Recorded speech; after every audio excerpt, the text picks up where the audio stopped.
Assalamualaikum warahmatullahi wabarakatuh. Selamat berjumpa kembali untuk khususnya kelas 12 IPA 1, 2, 3, 4, 5 dan bahasa. Dalam pembelajaran kali ini yaitu bahasa Indonesia wajib, ingin mengetahui sejauh mana kalian dapat memahami pembelajaran Bu Eni, yaitu menyambung dari permasalahan semula pada semester genap, yaitu tugas-tugas yang sudah dilampaui atau dilaksanakan diharapkan untuk bisa menyelesaikannya. Bagi kelas yang ada salah seorang atau beberapa orang yang belum melaksanakan tugasnya, tetap dalam catatan tertentu, seperti halnya untuk memahami tentang novel. Tugas yang pertama yaitu pada struktur pada unsur intrinsik sebuah novel. Kemudian yang kedua yaitu struktur novel atau mengidentifikasi struktur novel.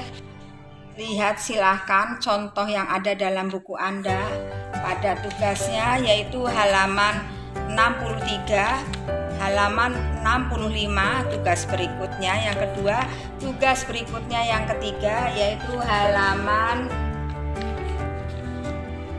68. Nanti saya cek kembali. Pokoknya Anda telah melaksanakan 3 tugas karena 3 pertemuan. Untuk selanjutnya, sebelum pembelajaran saya, sebetulnya Anda jangan lupa untuk bisa mengisi daftar hadir yang sudah saya kirimkan nanti besok lusa, hari Senin, tanggal 1 Februari. Nanti Anda melaksanakan untuk mengisi daftar hadir.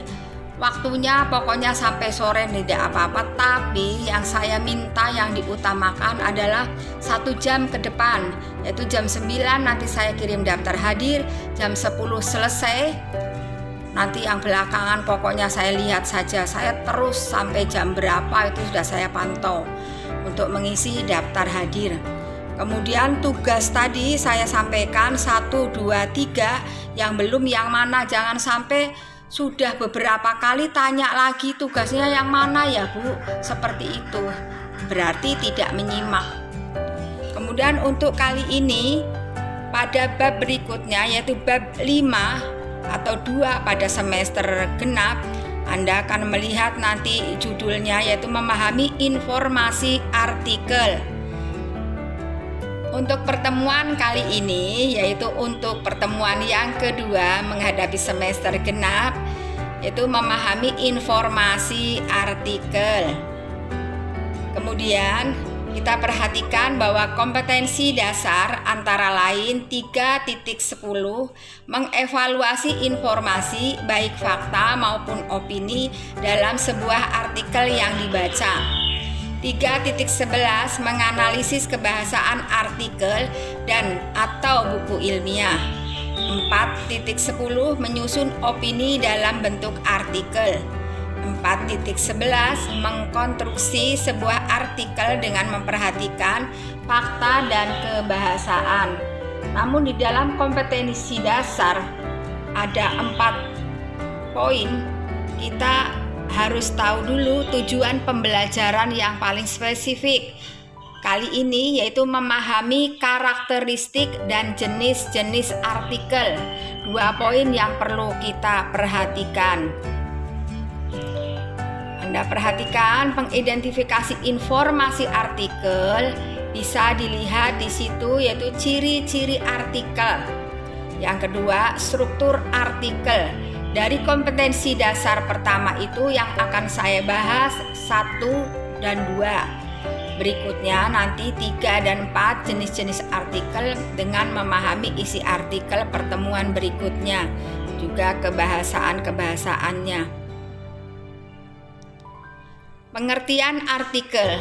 Pada dasarnya artikel merupakan karangan faktual secara lengkap dengan panjang tertentu yang dibuat untuk dipublikasikan melalui surat kabar, majalah, buletin, dan lain-lain. Adapun tujuannya itu menyampaikan gagasan dan fakta yang dapat meyakinkan, mendidik, dan menghibur. Ciri-ciri artikel. Yang pertama, itu isi tulisan didasari fakta, bukan sekedar mitos yang belum terjamin kebenarannya. Yang kedua, bersifat faktual dan informatif, mengungkapkan informasi berdasarkan hasil-hasil penelitian yang telah dilakukan dan dapat dipertanggungjawabkan kebenarannya. 3. Artikel ilmiah juga memiliki opini atau analisis pemikiran-pemikiran penulis. Yang keempat, yaitu menggunakan metode penulisan yang sistematis. Yang kelima, menggunakan ragam bahasa yang resmi dan baku. Kemudian berikutnya yaitu struktur artikel. Artikel memiliki struktur yang terdiri atas bagian-bagian berikut. Struktur yaitu urutan-urutannya, sistematikanya. Yang pertama, pembuka atau disebut lead. Pembuka adalah alinea pertama pada awal sebuah artikel. Bagian ini terdiri atas lead, prolog, intro, atau teras yang umumnya disebut pembuka. Bagian pembuka ini berisi uraian peristiwa, pernyataan, rangkaian kejadian, kutipan, kata bernyali, dan sebagainya. Kalau kita akan bisa melihat artikel itu letaknya di mana di surat kabar, biasanya ada di sudut. Apa itu dalam sebuah artikel itu? Biasanya yaitu kejadian-kejadian yang masih baru atau aktual.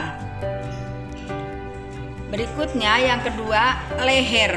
Bagian ini disebut jembatan atau pengait. Bagian ini berisi penyampaian pernyataan atau uraian yang mengungkapkan suatu permasalahan yang ingin diungkapkan dalam artikel. Maka di dalam bagian leher itu pengait. Pengait artinya kemungkinan ada satu bentuk paragraf pertama, berikutnya, dan seterusnya ada satu kaitannya. Kemudian yang ketiga atau C, isi tubuh atau contents, merupakan bagian paling penting dalam proses penulisan artikel karena pada bagian inilah segala permasalahan dituangkan. Pada bagian disajikan pengungkapan permasalahan yang ingin dibahas atau dikupas. Misalnya contoh sekarang masih dalam suatu berita-berita yang aktual, selalu ada COVID-19 misalnya, dampaknya dan seterusnya, gejalanya dan seterusnya. Itu akan dibuat sebuah artikel supaya masyarakat akan lebih tahu. Kemudian yang berikutnya, yang keempat atau D, alinea penutup. Bagian akhir dari suatu artikel biasa disebut antiklimaks, kaki atau ending dari sebuah suatu artikel. Bagian akhir artikel berisi kalimat kunci yang merangkum pembahasan ke dalam suatu bentuk simpulan yang diringkas dan jelas. Penulis artikel hendaknya menghindari akhir penulisan artikel dengan kesimpulan yang bernada normatif, umum, dan menggurui. Anak-anakku, bahwa saya membicarakan tentang isi-isi artikel tersebut, mudah-mudahan kalian mengerti atau memahami teks artikel yang mempunyai ciri-ciri berikutnya, yaitu ciri-cirinya apa saja sudah saya jelaskan. Kemudian yang kedua, struktur artikel, yaitu urutan-urutan apa itu artikel dari 1 sampai pada 4. Demikian pertemuan saya secara singkat. Mudah-mudahan Anda tidak gelisah tentang keadaan kuota yang sering diberi oleh orang tua ataupun juga dari sekolah. Jangan lupa tetap memperhatikan protokol kesehatan. Selalu memperhatikan, yaitu mencuci tangan dengan sabun. Yang kedua yaitu menjaga jarak. Yang ketiga menggunakan masker bila keluar rumah. Itu saja pesan saya, mudah-mudahan ini diperhatikan. Dan jangan lupa, untuk kali ini saya tidak memberi tugas, yang penting Anda menyimak dengan baik, maka tugas itu akan dilanjutkan pada pertemuan berikutnya, yaitu Senin yang akan datang. Namun sekarang tinggal checking, yaitu Anda cross check semuanya bahwa tugas-tugas 1, 2, 3 mana yang belum ataupun belum dikerjakan, langsung dikerjakan. Karena 1 minggu ke depan pasti Anda untuk bisa berpikir untuk mengerjakan tugas. Demikian, bila ada bahasa yang kurang berkenan di hati kalian semua, Ibu tetap mohon maaf yang sebesar-besarnya. Wabillahi taufik wal hidayah. Wassalamualaikum warahmatullahi wabarakatuh.